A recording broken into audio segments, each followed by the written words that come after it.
Okay, so the first thing you want to do is make sure that you have at least iOS 11, and then you're going to go to your settings, and then inside your settings you're going to click on Control Center, and then you're going to click on Customize Controls, and then I already have my screen recording feature inside my Control Center, but most likely yours will still be down here.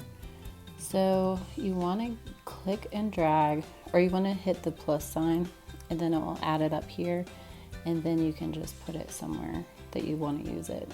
And then what that does is when you swipe up from the bottom, you can see this recording thing.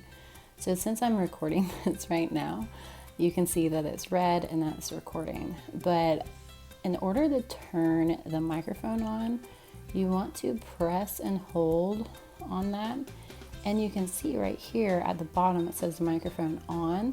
Most likely when you do this, the default is to have it off, so it will look like this.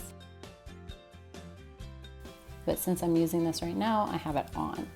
So you can choose to use it on, or you can choose to use it off. When I'm done with the recording, I like to just hit the red bar up here and that will stop. But for the purpose of this video, I'm going to show you that, look, it saves to your photos, or you can just click and hold again and then hit stop record. But hopefully that was helpful for you, and if you have any questions, just leave them in the comments below or send me a message on Instagram at Hazelhaven and I will help you out. But thanks so much for watching, and I will see you in the next video. Bye.